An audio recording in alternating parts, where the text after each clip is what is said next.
कैलाश विजयवर्गीय हमारे साथ जुड़ गए हैं। कैलाश विजयवर्गीय बीजेपी के बड़े नेता, पूरे चुनाव की अगुवाई कर रहे थे। बीते 4-5 सालों से जमे हुए थे पश्चिम बंगाल में, सबसे बड़े रणनीतिकार। कैलाश जी शुक्रिया, धन्यवाद। कुछ कहना चाहेंगे कि मैं सवाल पूछूं? धन्यवाद।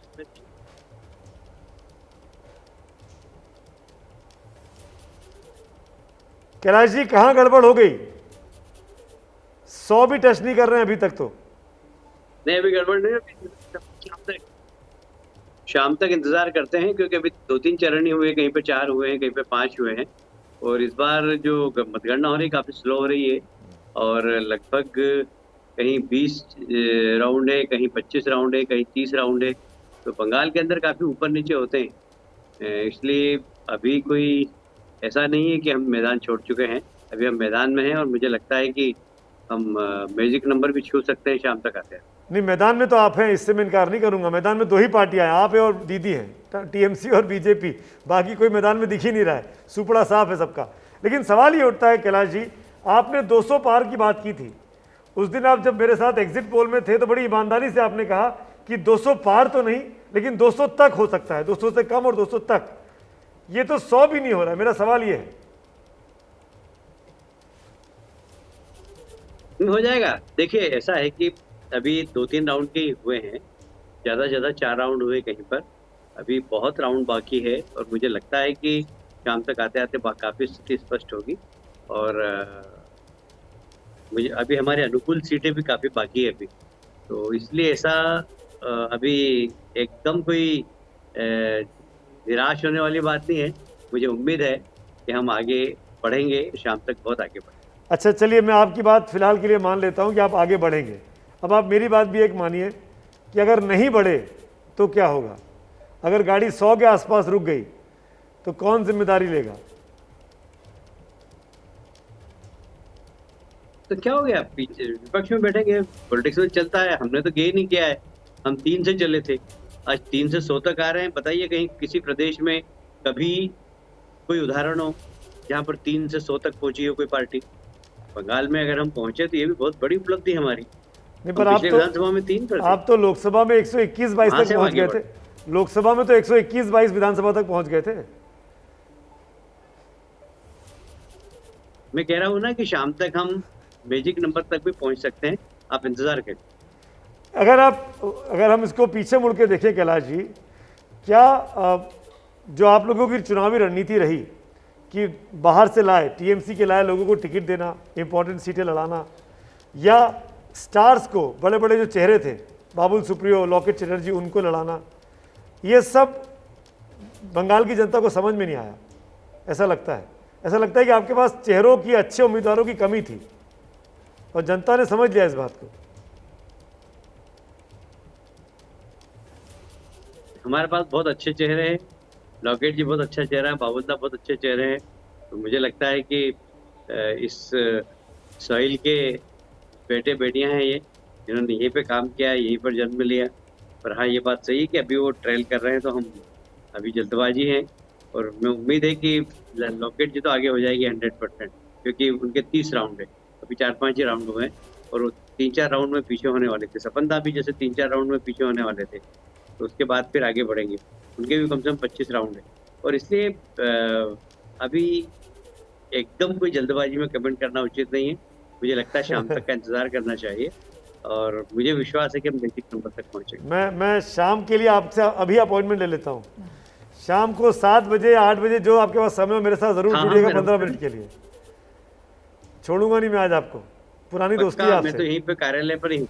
हाँ, सुनिए दीदी क्या बोल रही है। मेरे को तो आपके साथ बात करने में अच्छा भी लगता है।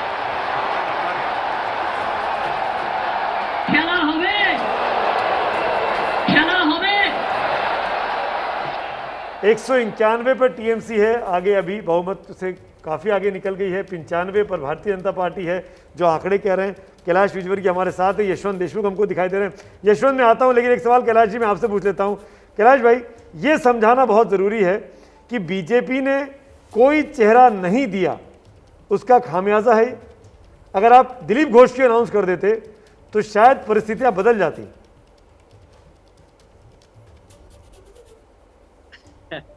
मैं शाम को इन सारी बातों को उत्तर दूंगा, अभी जल्दबाजी हो। शाम को मैं यदि हमारी अच्छी होगी तो मैं स्वीकार करूंगा, पर मुझे समीक्षा करने दीजिए। और जो आप कह रहे हैं तो उन सब बातों पे हम विचार करेंगे। हम लोग को शाम को आपको एक एक बात का, एक एक प्रश्न का अच्छा जवाब। ठीक है, ठीक। अब एक सवाल और, इसके बाद रुमाना आपसे कुछ पूछना चाह रही हैं। एक सवाल और, एक हमने नेता को देखा था आज से 2 साल पहले, वो चुनाव हारे थे, उन्होंने इस्तीफा दे दिया था। राहुल गांधी अमेठी के चुनाव हारे, उन्होंने कांग्रेस के अध्यक्ष पद से इस्तीफा दिया। अगर बीजेपी चुनाव हारी तो कैलाश विजयवर्गीय जी अपनी इस जिम्मेदारी से मुक्त होंगे, दिलीप घोष होंगे, या कौन होगा? नहीं, ऐसा है, फिर आप वही मैं कह रहा हूँ कि मैं पलायनवादी नहीं हूँ। भारतीय जनता पार्टी ने यहाँ गेन किया है, वो बात दूसरी है कि सरकार नहीं बना पा रहे हैं अभी, ऐसा लग रहा है प्रारंभिक तौर पे, पर हम सरकार बना भी सकते हैं।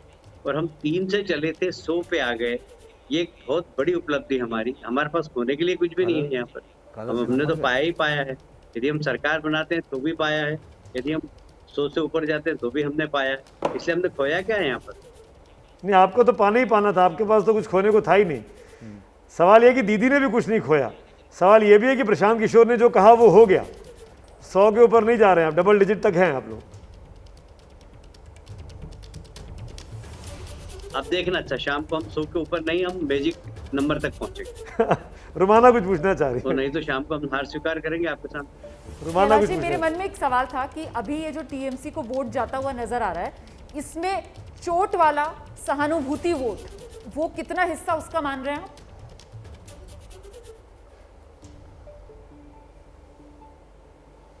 रोमन जी, आपकी आवाज नहीं है मुझे। जी, चोट वाला सहानुभूति वोट, उसका कितना प्रतिशत हिस्सा मान रहे हैं इसमें?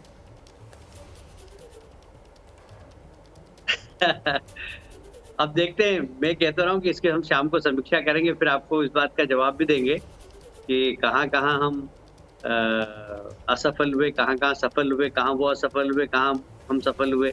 इसका शाम को ही मैं समीक्षा कर पाऊंगा, अभी तो मैं कुछ कह नहीं पाऊंगा इस बारे में। यशवंत देशमुख अपने इंदौर के साथी अपने साथ जुड़े हुए हैं। कैलाश भाई, यशवंत जी, आपका सर्वे सी वोटर का जो था, और लगातार जो ओपिनियन पोल किया, जो एग्जिट पोल किया, अभी परिस्थिति वही दिखाई दे रही है, लगभग उसी दिशा में जा रहे हैं। आपका पोल ऑलमोस्ट उसी ट्रैक पर है। तो पहली बात तो मैं इसको बधाई दे दूं आपको, या आप भी बधाई बाद में स्वीकारेंगे जब सारे नतीजे आ जाएंगे कैलाश जी की तरह? नहीं, बधाई तो खैर बाद में स्वीकारूंगा, क्योंकि नतीजे पहले आ जाएं। क्योंकि अभी भी जो शुरुआत जैसा कैलाश जी ने बोला है कि बहुत सारे ट्रेंड आने बाकी हैं, लेकिन अपने भी ट्रेंड आएंगे। मुझे नहीं लगता कि मोटे तौर पर जो रिजल्ट है कि टीएमसी आगे है, वो पलटना अभी थोड़ा सा मुझे अभी कठिन लग रहा है। तो टीएमसी डेफिनेटली अपनी, मुझे लगता है कि अभी ट्रेंड लेकर के सरकार को बनाने देंगे आसानी से। और सुमित, मैं केवल 1 मिनट आपसे और पहले लूंगा किसी भी बात को एनालाइज करने से पहले जी। और मैं दरअसल वो 1 मिनट केवल और केवल एबीपी की एडिटोरियल टीम, लीडरशिप टीम, आपके सीईओ, आपके पूरी टीम को बधाई और धन्यवाद देने के लिए कहूंगा कि जिस समय हम अकेले ये कह रहे थे कि टीएमसी आगे जा रही है, उस समय आप लोग हमारे साथ में खड़े, और ये कठिन होता है कॉल लेना, और इतने सारे लोग जब कह रहे हो एक तरफ और दूसरी तरफ की कॉल लेना, और उसमें आप लोगों का सहयोग और हमारे ऊपर विश्वास होना, ये हमारे लिए बड़ी बात है। इसके लिए आपको धन्यवाद देना चाहूंगा एबीपी को। और दूसरी चीज, मैं दिल से धन्यवाद देना चाहूंगा तुम्हें। जो स्थिति है क्षेत्र में, आप ये समझिए कि लोग सोचते हैं एग्जिट पोल हवा में हो जाता है। 500 से ज्यादा रिसर्चर ये पश्चिम बंगाल अकेले में किस तरीके से काम कर रहे हैं ये हम जानते हैं जी। और आप यकीन मानिए, कोरोना तो अभी झेला है, जिस तरीके का वायलेंस हमारी टीम ने पश्चिम बंगाल में इस बार सबके थ्रू झेला, लोगों के सर पीटे हुए हैं, हमारे रिसर्चर हॉस्पिटलाइज हुए हैं, हम ये सब बातें बोलते नहीं हैं। और आज जब हम ये बात कर रहे हैं, टीवी पे लोग ये स्क्रीन पे आंकड़े देख रहे हैं, तो ये भी दर्शकों को पता है कि वो सी वोटर जब ये आंकड़े देता है, पिछले 15 दिन में हमारी आधी से ज्यादा टीम कोविड पॉजिटिव हुई है। हमारे सीनियर लोग हॉस्पिटल हुए हैं। इनफैक्ट हमारा आईटी का जो है, जो आज ये मेन काम देखता है, वो 3 दिन पहले अस्पताल चुका है और बिस्तर पे बैठ के ये काम कर रहा है। नीलाभ, मैं आप बता नहीं सकता हूं कि कितने स्ट्रेस के बीच में एग्जिट पोल भी और आज का भी दिन ये गया है। इसके लिए मैं केवल और केवल अपनी टीम और अपने जो फील्ड में काम करने में उनको हाथ जोड़ करके धन्यवाद देना चाहता हूं और अप्रिशिएट और ईश्वर से चाहता हूं वो इनफैक्ट यशवंत जी मैं आपके इस जवाब के बाद बोलने वाला था ये बातें, लेकिन आपने मेरे ज़बान से, मेरे मुंह से सारी बातें छीन ली।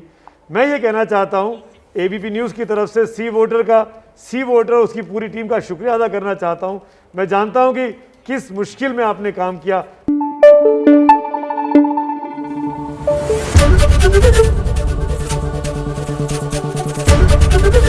एबीपी न्यूज़ आपको रखे आगे।